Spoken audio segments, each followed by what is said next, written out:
From CBS News Bay Area, this is the Evening Edition. Thanks for joining us on this Saturday afternoon. I'm Brian Hackney. And I'm Andrea Nakano. We begin in the South Bay and a record number of homeless residents in Santa Clara County. A new report shows the county's homeless population at a record number this year, with the point-in-time count indicating an 8% increase over the last count back in 2023. And that increase has led to some controversial solutions being proposed, one by the mayor in San Jose, who'd make homeless people liable to be arrested after rejecting 3 offers of shelter.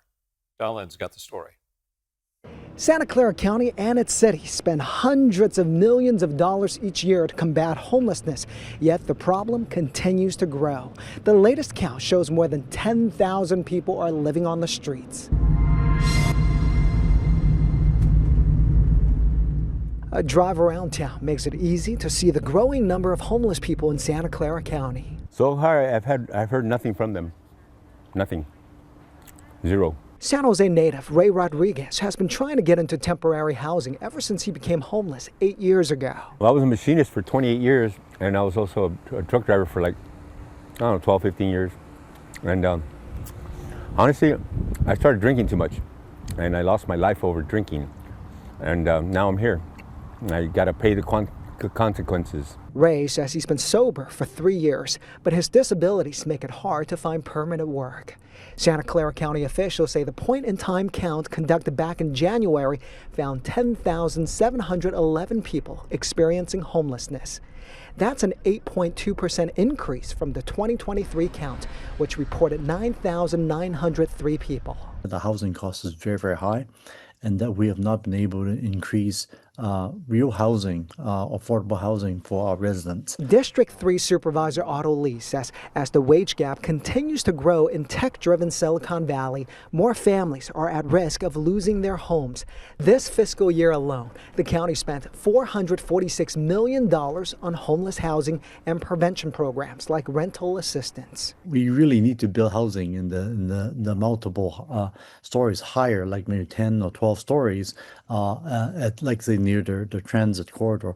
Those are smart growth that we need to definitely do more of those housing. As for Ray, who turns 62 next month, he's not giving up on having a place to call home. It's just very important to me. A little house called mine. Santa Clara County officials say thanks to Measure A and other local initiatives, they've moved more than 8,000 people into permanent housing over the last few years. Okay, in the forecast, hopefully you noticed there's less wind out there today, and that's huge. It's huge for 2 reasons. One, you don't have to deal with a wind chill factor today, but it also means we are alleviating some of the concerns for fire weather on the local landscape. Not out of it completely yet. That should happen by tomorrow, and the reason why I say we're not out of it completely yet, in terms of the degree, at least a mild to moderate degree of fire weather concern, is because when you take a look across that dry, grassy landscape for the inland parts of the bay, that sits right on the edge of where there is still currently a red flag warning. So the red flag warning covers the Central Valley. Our green, or I should say our brown now, grassy hills are all through this region, right on the verge of it. So we're still on the edge of at least a moderate degree of concern, and there are still some very limited power outages from PG&E as a result of this. Look at the timestamp up here. This goes till 9 a.m. tomorrow. After that, we are going to be out of the woods for now. Here's one review on why I would say that. Look at the wind. This is a futurecast. It's the high-resolution rapid refresh model. It's the best one to look at for the short term and really detailed numbers within a 36-hour window. You're able to do that. That's tomorrow morning. It's not windy at all. But of course, it's typically not all that windy at 11 a.m. What we care about is how windy will it then get tomorrow afternoon when we get to the peak time for wind right about here. And that is nothing. That's less than today even. So today we kind of cut the wind in half. Tomorrow we're bringing it right back down to just a casual June day where the wind is not really anything more than your typical onshore breeze that we would expect here in the Bay just about any day. Good news there. I'll be back with the rest of the forecast. We'll talk about the weather beyond just the fire weather concerns. What's the rest of your weekend feel like? And how much warmer are we going to get next week? I'll see that in a few minutes. Andrea, over to you. All right. Thank you, Darren. In San Francisco, today is the last day of I Love Tenderloin Week, featuring dozens of community-focused events in a neighborhood often overlooked. Mayor Daniel Lurie has made addressing the challenges in the Tenderloin a major priority. Max Darrell reports. When it was time for Justin Marks to open his skate shop low-key, he says the Tenderloin was a natural fit. Because I wanted the skate shop to revolve around the Tenderloin's art scene.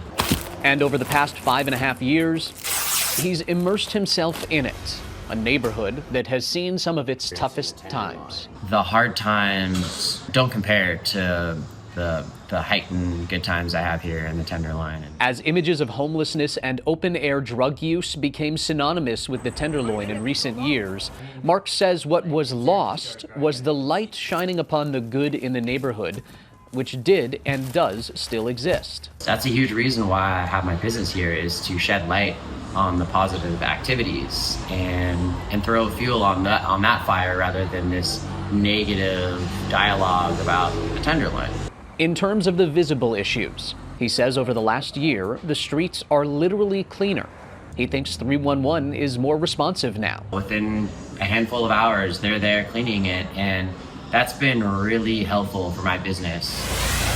That's a big step forward and long overdue, says Chris, who's lived in the Tenderloin for a long time. Tenderloin has been cleaned up. 2023 and 2022 was bad. It's a visible change that's easy to track. Systemically, however, we need more help. We need more assistance of the homeless people out here. Just get a housing, get a shelter. Mayor Daniel Lurie says systemic changes are in progress. We're doing more on the neighborhood outreach teams to make sure that we get people off the street and into the help that they need. 822 Gary has helped us get people stabilized. The mayor is referring to the 822 Geary Behavioral Health Stabilization Center. It opened in April. It's designed to give immediate treatment for those experiencing a mental health crisis so they can be connected to services and shelter. We still have a lot of work to do. I am clear-eyed about the challenges. We are going to work in partnership with community leaders. Marks thinks solutions for the unhoused must go beyond providing shelter. We can't just give them housing and then walk away, and I think that's what's happened time after time. However, he doesn't expect systemic changes to happen overnight. It's going to take some years to see the success of these projects. But what he has seen is intrigue by first-time visitors or by those coming back to the neighborhood for the first time in years. It's interesting, when people come to the Tenderloin Art Walk, they're pleasantly surprised. He thinks more exposure to events like that will work in tandem with the visible and systemic changes underway. I think the Tenderloin is very misunderstood. They say beauty is in the eye of the beholder, and Marks is on a mission to share the beauty he sees in the Tenderloin with those around it, one day at a time. There are some other headlines around the Bay. Cuts to the city's Muni service went into effect today. The SFMTA shortening 3 routes and combining 2 others in a move the agency says will save about $7 million. And across the Bay Bridge, BART is shutting down service this weekend between Walnut Creek and Concord. Free bus service will be available as an alternative, with delays of about 20 to 30 minutes expected. And investigators don't know why this happened. Multiple vehicles went up in flames in San Leandro, with the blaze lasting about 30 minutes before being extinguished. No injuries were reported. Coming up, partying in Oakland, a ballers block party and a celebration of black culture. Plus, an end of an era for a San Francisco institution. I just always wanted to bear witness to what God wanted me to do. And that was to serve somebody, to lift up the fallen, to care for the struggling, to enlighten the unlearned, and to bring love to those who are forlorn, forsaken, and left behind.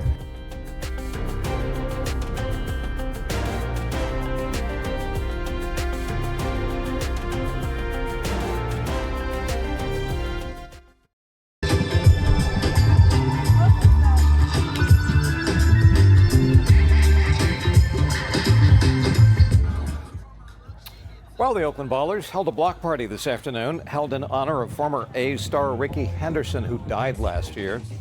Rapper Warren G hosted the event, which included a mural, unveiling, and a home run derby ahead of tonight's game. And Juneteenth celebrations also continued this weekend in West Oakland. They're holding a street festival on Brockhurst and Market. The event celebrates the African culture with music, a fashion show, a gallery walk, and a movie screening. Sounds like a full day. But what's it really about? It's about love, people coming out, enjoying culture, enjoying each other. So we're bringing out the good vibes in the community, and that's what we're trying to hold up in this space. Howard says that she proposed the festival to Pastor Larry Austin 18 years ago, and it's been going strong in West Oakland since then. All right, the good news in the forecast. We covered that at the top of the newscast, but I'll remind you, the wind is getting better. So no doubt you noticed today was less windy than yesterday. Tomorrow we're going to have even less of that. Temperatures are going to stay put. I'm going to put those on the map in 1 second. First thing I want to talk to you about is the view out that window. Notice how there is no clouds, no marine layer. We woke up this morning, a June morning, without a scrap of the marine layer anywhere in sight. We've done it for a couple of days now. So first thing we need to discuss is, when's that coming back? Because it is coming back. Let's get our perspective on the satellite imagery behind me here. And what we're going to use is this forecast imagery to show you how the marine layer is going to build back in over the next 2 days. Tomorrow on Sunday, when you wake up, same story. You're going to have clear skies, no marine layer on Sunday morning either. But you can see what starts filling in here. There's your Sunday afternoon. There's not much to see. But watch what happens by the time we get to Monday. Look how much more of this now starts filling in off the coast. So by Monday, we get into early next week, and we likely will see the marine layer fill back in. That's one depiction of what it could look like going into perhaps Monday morning, but I think more likely Tuesday. If we get any of this on Monday, it shouldn't be that impressive. Maybe a few low clouds right through the immediate Golden Gate, and then they're gone by late morning. Tuesday, it starts to come back in a somewhat more impressive way, and then we'll kind of get back into a classic June pattern, at least going into the early and middle part of next week. What does this mean for daytime highs? Take a look at tomorrow. No difference on here. These numbers are pretty much identical to what we're doing out there today, so you can think of this as both today's daytime highs and tomorrow's daytime highs. There's really not a whole lot of difference in terms of the way the two are going to stack up. Monday will be different. We're going to start a little bit of a warming trend by the time we get into Monday that will then hold us throughout the duration of the week. So let me show you what that's going to look like, because that really makes the whole theme over the next 7 days. You'll see a little bit of a bump in the numbers as we get into the early part of next week. So we're starting out with our forecast on here that shows you what the numbers will be like for the Bay. And these numbers are pretty much in the low to mid 70s. There's your marine layer. And there's your cool down. So a little bit more of the marine layer mix. It'll probably stick around for a couple of mornings through the middle of the week, and you can see what daytime highs look like on there as well, where they're pretty much just looking at numbers that are doing pretty much average. And to finish this story, here's the 7-day forecast for our inland microclimates. A lot of mid-80s. So you're like low 80s today and tomorrow. And then much of next week, we'll do a bunch of mid-80s, maybe a little bit of a drop there on Tuesday when the marine layer fills back in, but it shouldn't last long. Welcome back. Some breaking news here at 5:26 on Saturday evening. President Trump is saying the U.S. has struck 3 nuclear sites in Iran, calling the attack a historic moment for both the United States and Israel. The president is set to address the nation at 7 p.m. tonight. The story is developing. We'll bring you the latest updates as we have them. Then my living shall not be in vain. Pastor of Third Baptist Church of San Francisco was honored this afternoon with a street renaming, honoring his years of service. Reverend Brown took over leadership of the church. Role of lead pastor for 49 years. He announced his retirement earlier this week. The street where this is happening on the 800 and 900 blocks of Pierce Street from Fulton Street to Golden Gate Avenue, where Third Baptist Church is. Our Kara St. Cyr spoke with Reverend Brown on his lasting legacy.